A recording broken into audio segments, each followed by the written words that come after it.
بادشاہ اور غریب کسان۔ کسی زمانے کی بات ہے، ایک بادشاہ اپنے محل کی بالکونی سے اپنے شہر کا جائزہ لے رہا تھا۔ اس نے ایک غریب کسان کو دیکھا جو روزانہ صبح سویرے کھیتوں میں کام کرنے جاتا تھا اور شام کو خوشی خوشی گھر واپس آتا تھا۔ بادشاہ کو تعجب ہوا کہ اتنی مشقت کے باوجود وہ کسان ہمیشہ خوش رہتا ہے۔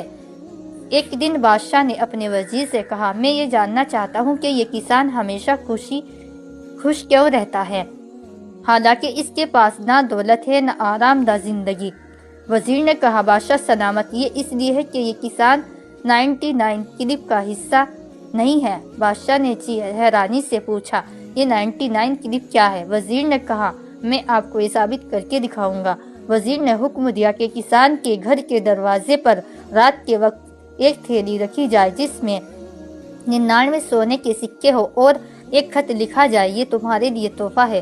اگلے دن کسان نے وہ تھیلی دیکھی تو بہت خوش ہوا، مگر جلدی ہی وہ پریشان ہو گیا کیونکہ اسے لگا کہ تھیلی میں 100 سکے ہونے چاہیے تھے۔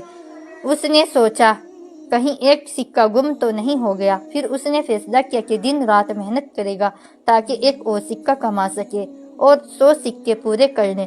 اس دن سے کسان نے زیادہ کام کرنا شروع کر دیا، اپنی نیند اور آرام قربان کر دیا، لیکن خوشی غائب ہو گئی۔ اب وہ ہر وقت پریشان رہتا کہ کب اس کے 100 سکے پورے ہوں گے۔ چند دن بعد بادشاہ نے اسے دیکھا اور وزیر سے کہا، یہ کسان تو اب پہلے جیسا خوش نظر نہیں آ رہا۔ وزیر نے جواب دیا، بادشاہ سلامت، اب یہ 99 کلپ کا حصہ بن چکا ہے۔ یہ وہ لوگ ہیں جو اپنی زندگی میں ہمیشہ زیادہ حاصل کرنے کی دوڑ میں لگے رہتے ہیں اور اپنی موجودہ خوشیوں کو بھول جاتے ہیں۔ خوشی کا تعلق دولت یا چیزوں کی مقدار سے نہیں بلکہ ہمارے نقطہ نظر سے ہے۔ ہمیں شکر گزار اور قناعت پسند رہنا چاہیے۔